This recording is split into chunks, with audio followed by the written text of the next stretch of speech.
Welcome back to A View to a Grill. I'm Johnny. Today we're going to smoke a pork butt Kamado style on the Weber kettle. First thing we're going to need to do is set up the Weber kettle for a Kamado style smoke. Now to do that, I'm just going to be using the Weber kettle baskets, one stacked right into the other. I'll just set those on the bottom grate of the Weber kettle across from each other and parallel to each other. I'll then fill in the space in between those baskets with one full chimney starter of briquettes. Next, I'll get some wood chunks and just kind of randomly place those around the center of the briquettes. And then I'll overfill that with another full chimney starter of briquettes. I'll also make a place for the lit briquettes. I'll just clear out some of those briquettes right out of the center of the Weber kettle. And then right on top of the grates, I'll place our sear plate.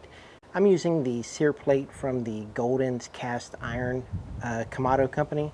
I have a link below, or you can just go out to their website and order your own. On top of the sear plate, I'll put a drip pan, and if you fill it with water, that's perfectly fine. Then it'll be your drip pan slash water pan. And then finally, on top of that, I'll place our grates. Today, we'll be smoking a pork butt.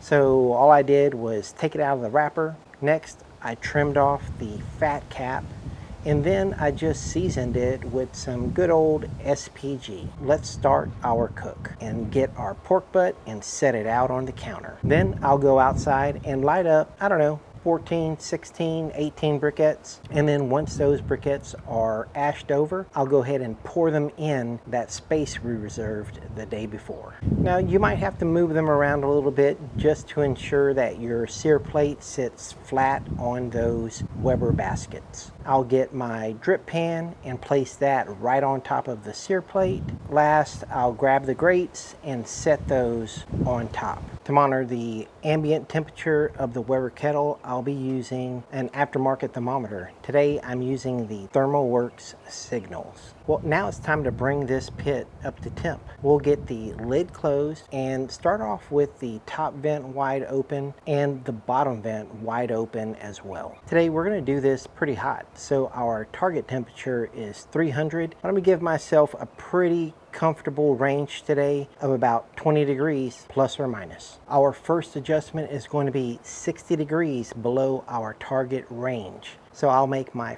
first adjustment at 220 degrees. We're going to leave the top vent wide open, close the bottom vent to the third oval on the left. As we bring our pit up to temp, we should be able to clear out just about all of this bad smoke. Our next vent adjustment is going to be at 240 degrees. We'll leave the top vent right where it is, and we'll close the bottom vent to the second oval from the left. Our third vent adjustment is going to be at 250 degrees, and we're going to make our first adjustment to the top vent.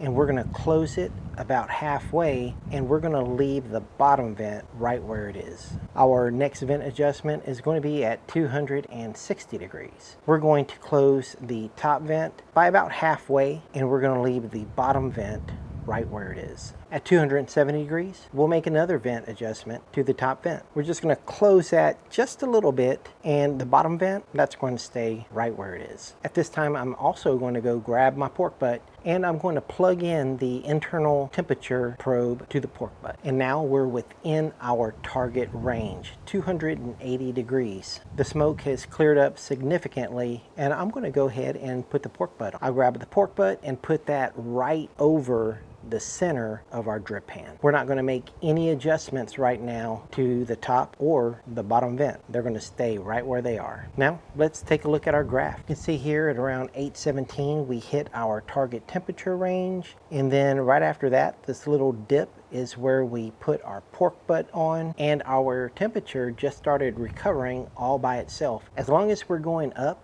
you don't need to make any vent adjustments. And now at 11:29, about 3 hours into the cook, we're at the high part of our temperature range. But I'm not real worried because now it's time to spritz. Now let's check on our pork butt. Get the lid off. First thing I'm going to check is to see if the bark is set. If the bark isn't set, I may not choose to spritz right now. but to me, the bark is not sticking to my finger, so it's set, and I'm going to go ahead and spritz. I'm just using some pickle juice right out of the pickle jar. I'll get that all sprayed down, and take a look here. This is a crevice starting to form along the fat seam. If you've ever seen recipes where it calls for you to tie your pork butt up, the reason why some people tie their pork butts is to prevent this split from happening. I'm not worried about the split, and we're just going to continue on with our cook. We'll get the lid closed, and the top vent is right where we left it, and the bottom vent is right where we left it as well. Now, an hour later, you can see this second dip in our temperature, and that's because I just opened the lid and spritzed the pork butt again. Everything is looking fine. We'll just continue on. The top vent is still right where it was, and the bottom vent is still right where it was. Now it's an hour later, and it's time to spritz again. And check this out. Everything is still right where we left it. The pork butt looks really good. We'll just get that sprayed down with our pickle juice. And here I've noticed that there's starting to be a little bit of drawback on that bone, which is good. We also have a second crevice starting to form along the side of the other one. That's another seam of fat. Still not worried about that at all. This is pulled pork. Nobody's going to know that there was a crevice forming in your pork butt, and everything is going to be just fine. Let's get the lid closed and take a look at our graph again. As you can see, I spritzed every hour for 4 hours straight. And then this last drop you see is when the temperature hit 198 degrees internal to the pork butt, and at that point I'm going to check for doneness. You will notice that it did spike in temperature again. As long as it doesn't get too crazy, as long as it's not 350 or 375, we're just going to go with it because we're this close to being done,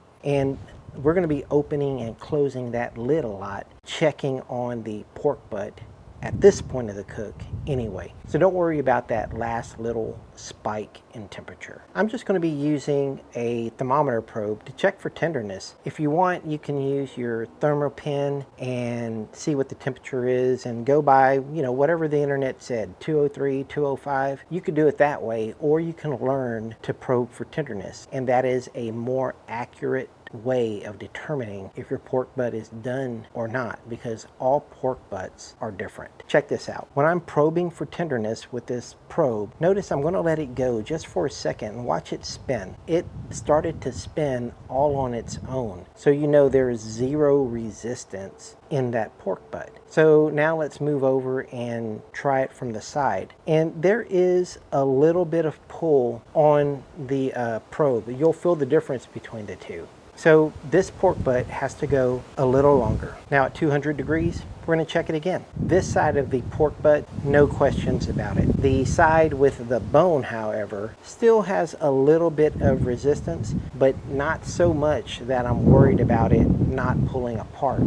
So I'm going to go ahead and call this pork butt done. I'll just grab my pliers and I'm going to pick this pork butt up by the cooking grid, and then I'll just set it right into my chill chest, and we're going to let this rest until the internal temperature is 165 degrees. And the way we're going to know that it's at 165 is that we're going to leave the internal temperature probe plugged in. Also, I'm going to close these vents down so that it will snuff out the fire, and I'm going to show you towards the end of the video how efficient this method of cooking is on the Weber kettle. Now we've let this rest until it was 162 degrees. Let's take a look.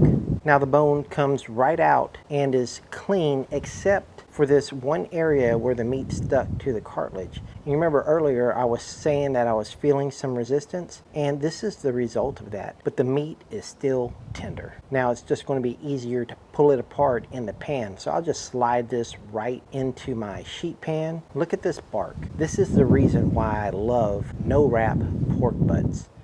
If you've never done a no-wrap pork butt, you should, because this bark is the best part of the pork butt. Everything is just shredding apart easily, as you can see in this shot, and now we'll just give it a little taste. And hell yeah, man, that's a really good pork butt. Now don't go away, let's see how efficient this cook was on the Weber kettle using the Kamado style of smoking. We actually have almost a full chimney starter of leftover charcoal, about 2.5 inches from being a full chimney starter. So I'd say that this is a pretty fuel efficient way of smoking a pork butt. We could have gone for hours longer. Now, if you haven't already subscribed to my channel, why not?